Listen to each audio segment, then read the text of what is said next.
Hello and welcome to our storytelling channel, Fated Ties. Before we begin today's story, I kindly ask you to please subscribe to the channel. It really helps us grow. I'm sure you're going to love being here with us every day. At a family dinner, my mom was smiling. My dad was making a toast. My sister was scrolling her phone. Then my daughter handed me a note under the table. It said, "Call 911. She looked pale. I didn't panic. I did this. 17 minutes later, my parents were panicking. Yeah, that's how my Thursday night went. I'd driven 2 hours to get there. Thought I was being a good mom, a good daughter.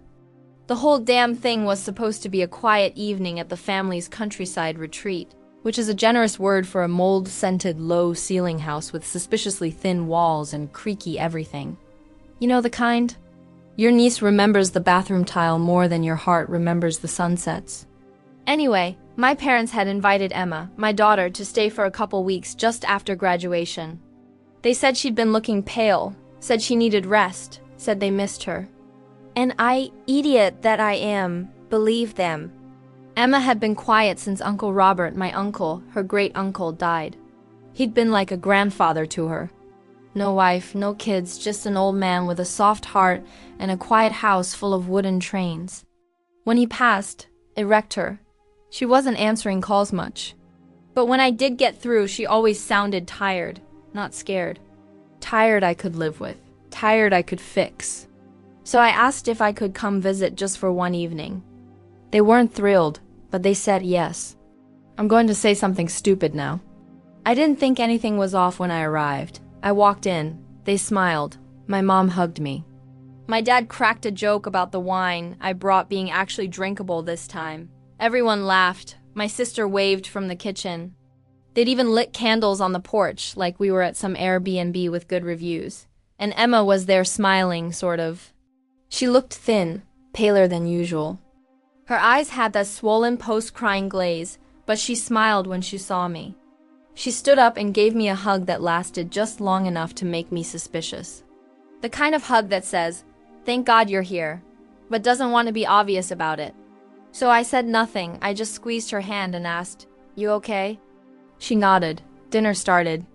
Burgers, potato salad, slices of tomato that looked like they'd been carved with a spoon. Everyone talked like it was any other evening. My dad told a story about nearly crashing a golf cart. My mom kept refilling everyone's glasses with boxed wine and saying, "Just a splash," while pouring half a cup. My sister scrolled her phone under the table. The man sitting across from me, the family friend, smiled whenever I looked at him. I smiled back because women are trained from birth to smile when men look at them. I didn't remember his name. I didn't remember ever being told his name. And then it happened. Just as my dad raised his glass for a toast, something about fresh air and family, and how we should do this more often, I felt a hand brush my knee under the table. Emma. She was sitting beside me. She slipped something into my lap, a folded piece of paper ripped from a notepad, the kind my mom kept near the landline for grocery lists and passive-aggressive reminders about recycling. I looked down, unfolded it. 2 words, all caps. CALL 911. No exclamation mark, no explanation, just that. I froze. She was still looking forward, not at me, staring into the middle of the table like nothing had happened. But I saw her hand shake. I saw her leg bouncing under the table. My throat went dry. My mom turned to me. "Everything all right, honey?" I folded the paper back up without blinking, slid it under my thigh. "Yeah," I said and forced a smile. "Just potato salad's a bit heavy." They laughed. My dad made some joke about my city stomach. And I laughed too, but I couldn't feel my hands anymore. What the hell was going on? I looked at Emma again. She didn't look back, but her jaw was tight, her eyes glassy. Was she serious? Was she joking? No, she wasn't joking. And why couldn't she just say it out loud? Because she was scared, that's why. I needed to get out of there. I cleared my throat. "Mind if I use the bathroom?" My mom waved toward the hall. "Of course, sweetheart." I stood up, took my bag with me, just in case. Just in case of what?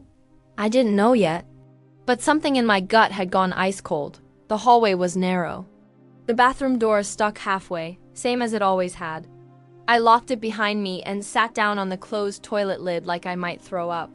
I pulled out my phone. My hand was shaking so badly it took 3 tries to unlock the screen. I didn't call my husband, didn't text a friend.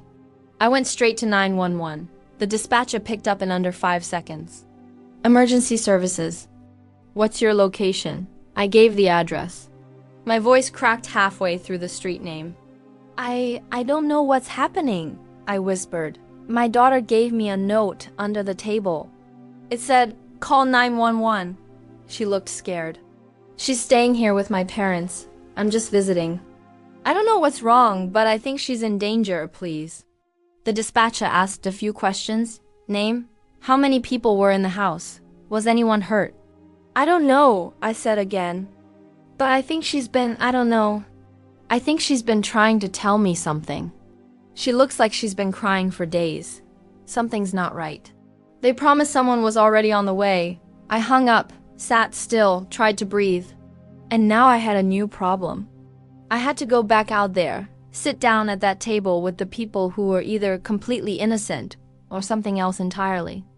But was I paranoid, or had my daughter just slipped me the most terrifying message of her life, and now I had to wait? I don't remember unlocking the bathroom door, or walking back to the dinner table, or how I managed to sit down without passing out. I do remember the glass of wine still in my hand, though. I didn't drink it. I just held it like a prop because if I let it go, I was afraid my hands would show what was really happening under the surface. My daughter had just passed me a note that said, call 911, and I'd called them. They were on their way. But now I was stuck at this table with 4 people smiling and passing salad like this wasn't a horror movie in slow motion.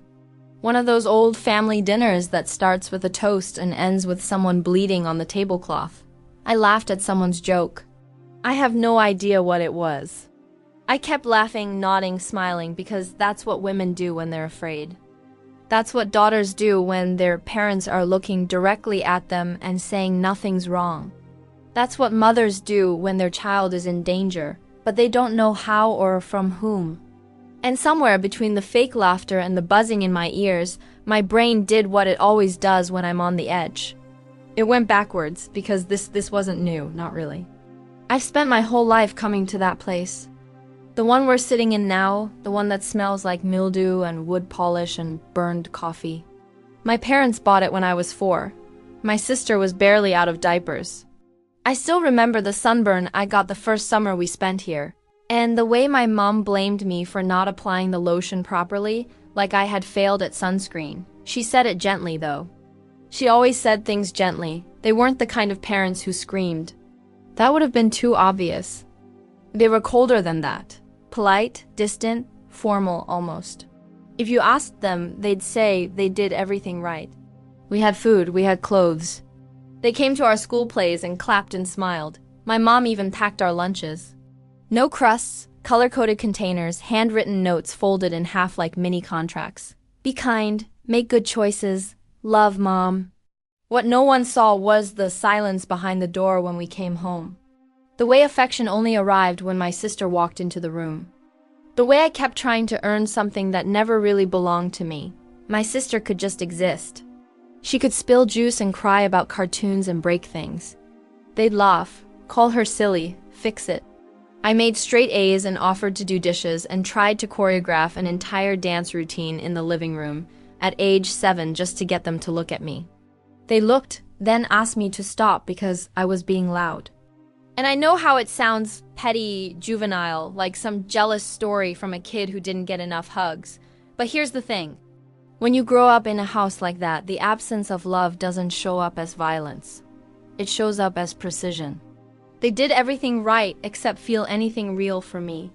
At some point, maybe 12, maybe 15, I gave up trying. I remember sitting on the porch one night after a birthday party where they forgot the candles and thinking, okay, maybe you can't make people love you. Maybe this is just the version of parent they are. And once I made peace with that, I stopped expecting warmth, stopped needing it, sort of. When I got pregnant with Emma, I was 20. That's a whole story of its own. But what matters here is this. When she was born, I swore to myself that she would never feel like I did, that she would never wonder if she was loved.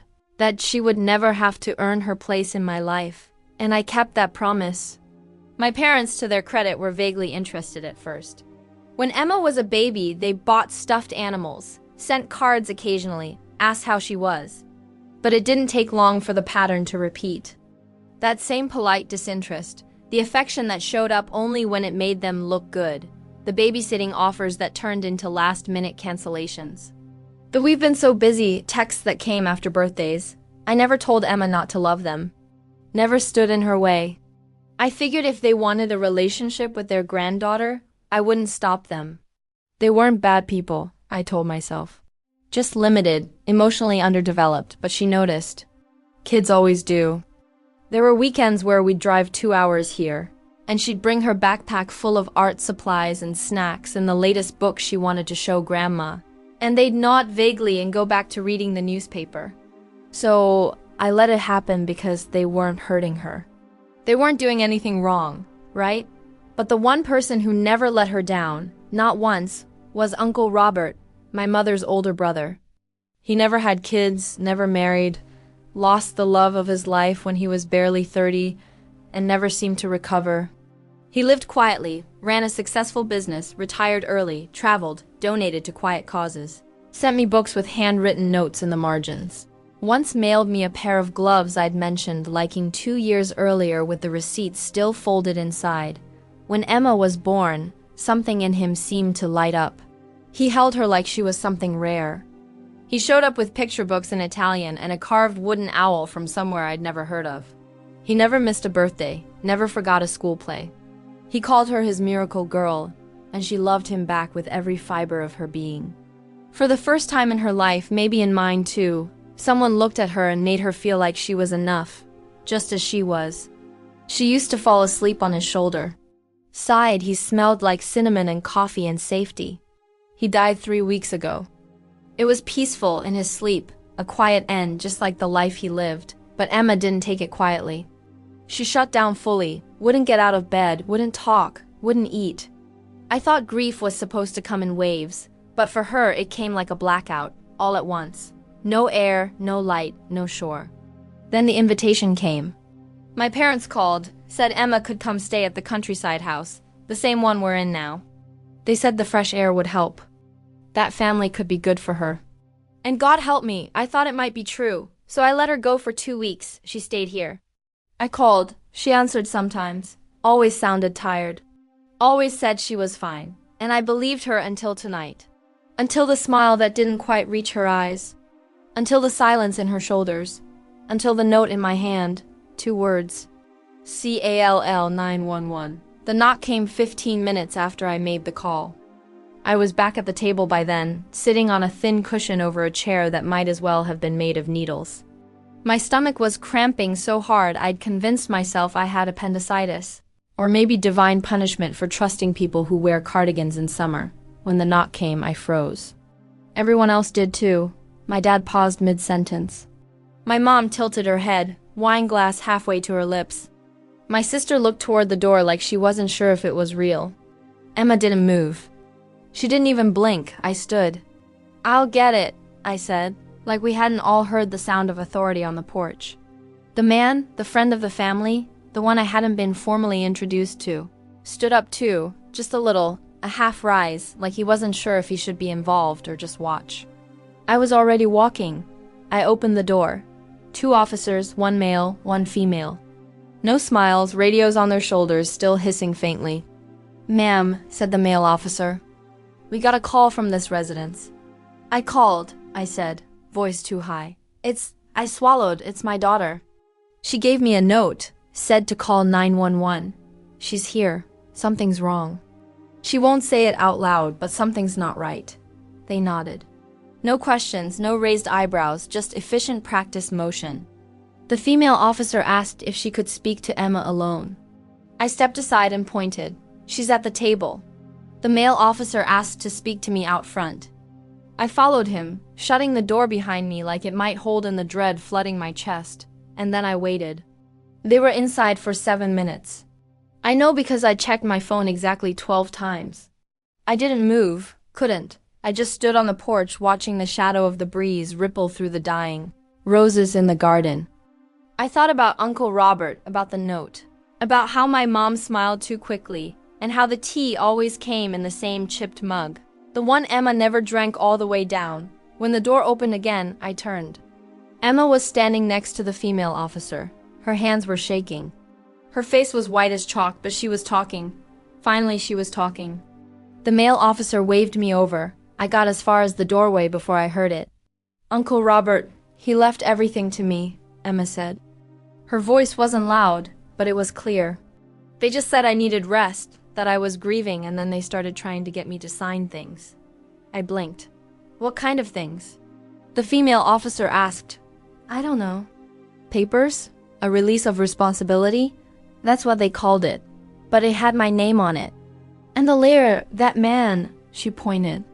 He was supposed to be Uncle Robert's lawyer, but he never called me. Just them. He came here. Said it was just to simplify things. The officer nodded. Emma continued, voice cracking. I said no, I didn't want to sign anything. I asked for time. I asked for a phone call, but they took my phone. Said it was for my mental health. Sighed I'd thank them later. And then the bomb dropped. I think they were drugging me. The room shifted. Even the walls felt like they took a step back. The officers exchanged a glance. Then the male officer stepped out into the hallway. A few seconds later, I heard quiet voices, footsteps. They brought my parents back in, then Sarah, then the lawyer, one by one. Now everyone was in the room again, and no one was smiling. My mom stood. This is ridiculous. She's been grieving, my dad added, holding up his hands like a preacher. You have to understand, we were trying to help. She's paranoid, my sister said. She hasn't been well since the funeral. The lawyer didn't speak. We'll need to search the property, the female officer said. My mom laughed. It sounded like glass cracking. You can't be serious. Based on what, her imagination? We have a report, and now we have a statement. We have probable cause. The officers asked everyone to stay put. Backup was called.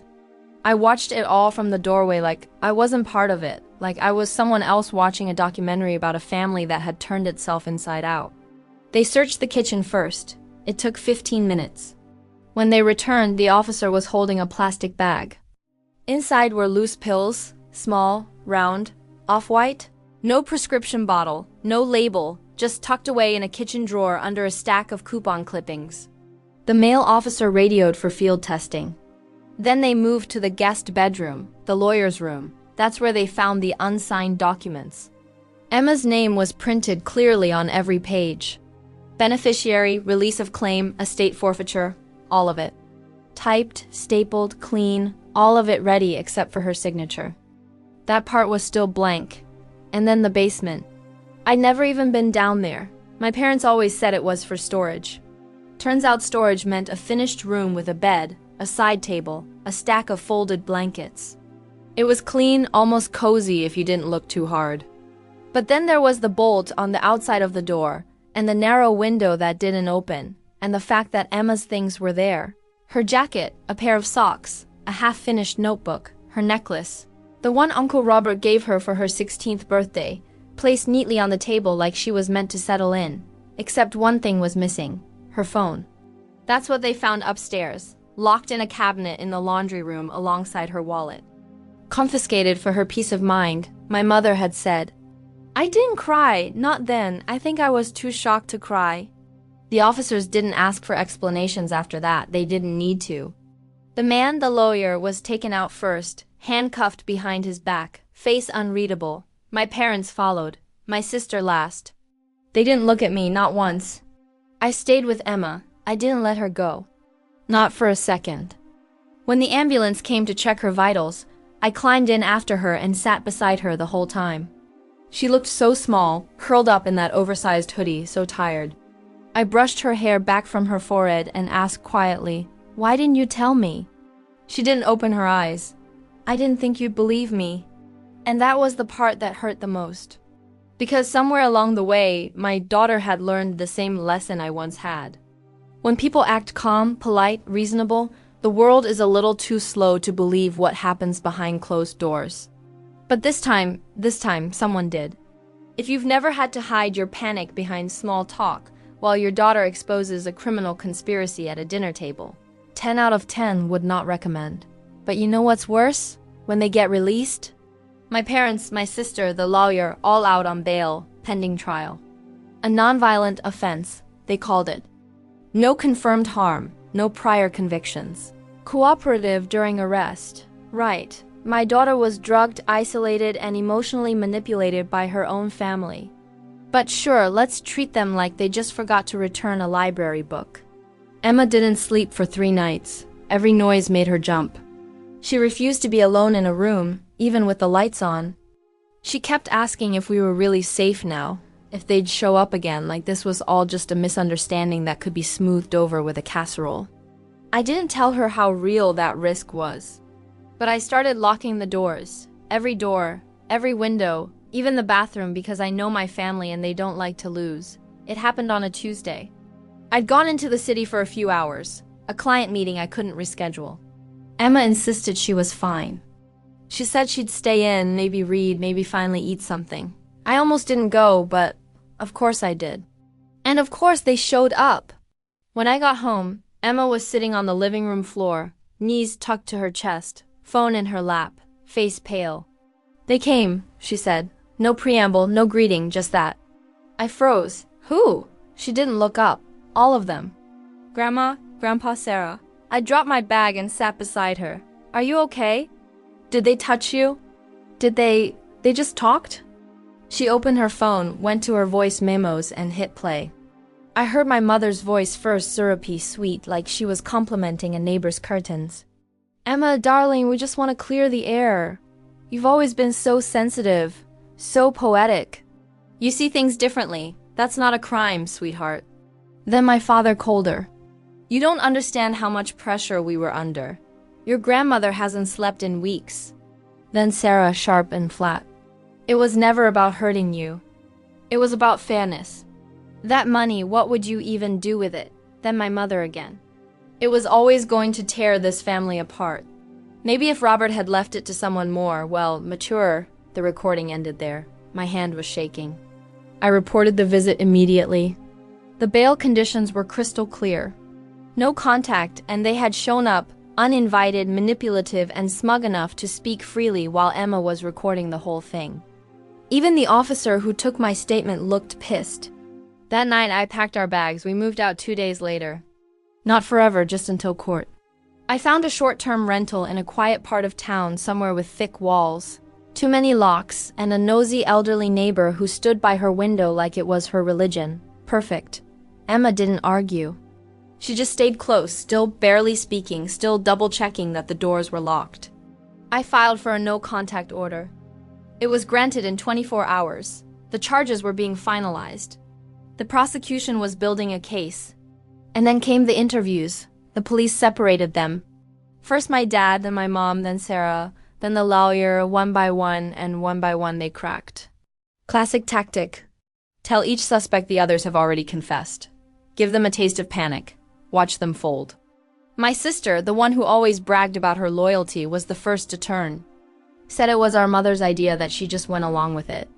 My mom said it was the lawyer's idea, that she never touched the tea, that Emma was imagining the drugging.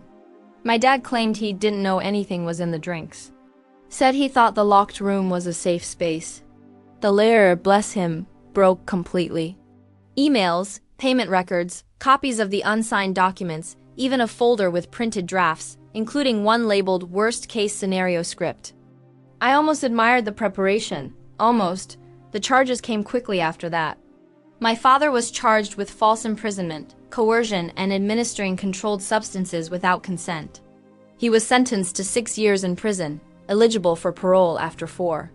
My mother was convicted of conspiracy to commit fraud and unlawful drugging. She received 4 years, no parole until halfway through. My sister was charged with conspiracy. She got 18 months, served 9 in actual prison. The lawyer was disbarred and convicted of fraud and aiding and abetting unlawful confinement. He was sentenced to 8 years. No early release. It didn't feel like revenge. It felt like oxygen. 3 months later, the estate settled. We were called into a lawyer's office.